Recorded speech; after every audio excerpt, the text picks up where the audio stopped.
Persilangan monohibrid. Monohibrid artinya persilangan yang menggunakan satu sifat beda atau ciri yang dimiliki oleh makhluk hidup. Kita tahu bahwa setiap makhluk hidup, baik itu hewan, tumbuhan, ataupun manusia, memiliki sifat beda atau ciri-ciri masing-masing yang membedakan dengan makhluk hidup lain.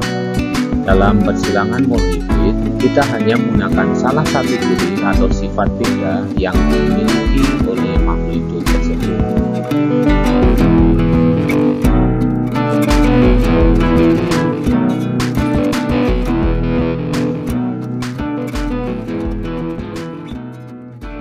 Ini kita akan membahas tentang persilangan monohibrid dengan sifat dominan penuh. Artinya salah satu makhluk hidup yang kita silangkan itu mengalahkan sifat makhluk hidup yang lain. Kita ambil contoh tanaman kacang kapri berbiji bulat disilangkan dengan tanaman kacang kapri berbiji kisut. Dengan catatan di sini bahwa jika biji bulat bersifat dominan dan biji kisut bersifat resesif, bagaimanakah keturunan yang dihasilkan? Sebelum kita lanjutkan, perlu diingat bahwa gen dominan itu gen yang selalu muncul, mengalahkan atau menutupi sifat yang lain atau sifat yang resesif. Gen dominan disimbolkan dengan huruf kapital atau besar, sedangkan gen resesif disimbolkan dengan huruf kecil. Satu sifat disimbolkan dengan dua huruf. Kalian bisa menggunakan huruf apapun A sampai Z. Nah, untuk memudahkan biasanya gunakan huruf pertama dari genotip makhluk hidup yang disilangkan.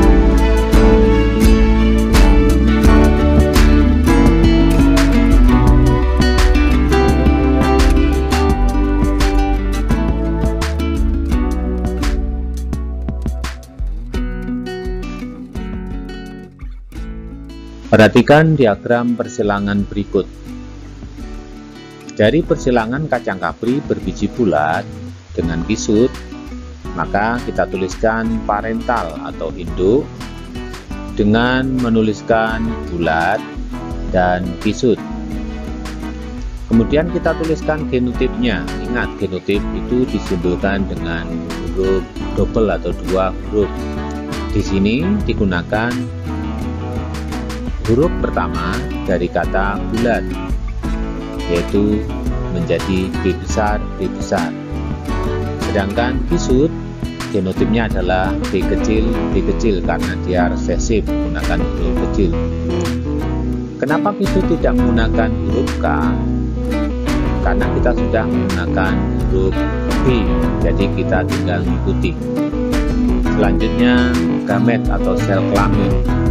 B besar, gametnya B besar. B kecil, gametnya B kecil. Selanjutnya terjadi peleburan gamet B besar dan gamet B kecil. Hasilnya adalah filial 1 atau F1 atau keturunan pertama menjadi B besar, B kecil.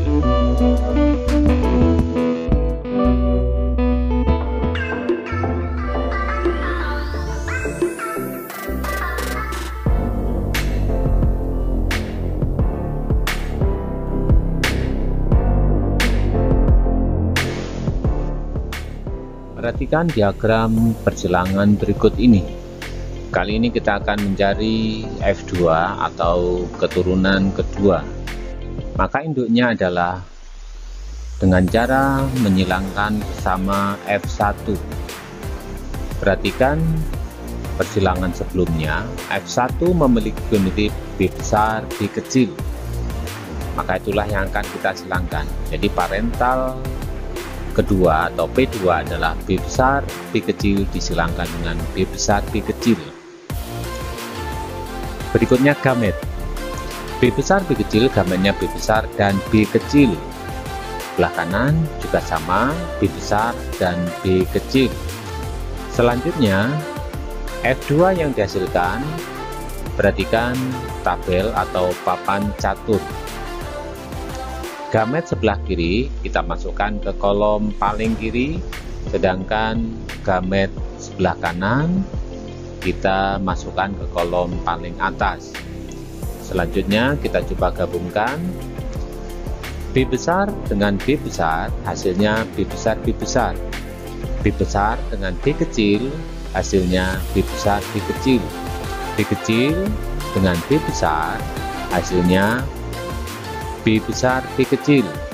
Terakhir, B kecil dan B kecil, hasilnya B kecil B kecil. Nah, dari papan catur tersebut, maka kita akan memperoleh genotif F2. Yang pertama, B besar sejumlah 25% atau 1 bagian. Selanjutnya B besar B kecil 50% atau 2 bagian. Kemudian yang ketiga B kecil 25% atau 1 bagian. Jadi ada 3 macam genotif F2 yang muncul, yaitu B besar, B besar, B besar, B kecil, B kecil, B kecil dengan perbandingan 1 dibanding 2 dibanding 1. Selanjutnya tetap dari papan catur, fenotip F2, genotip B besar itu fenotipnya bulat, jumlahnya 25% atau 1 bagian. B besar B kecil fenotipnya bulat, 50% atau 2 bagian. Yang ketiga B kecil fenotipnya kisut. Perhatikan, fenotip bulat itu 25% dan 50% atau 75%, 1 ditambah 2 atau menjadi 3 bagian. Sehingga perbandingan genotip F2 adalah bulat dibandingkan kisut dengan perbandingan 3 dibanding 1.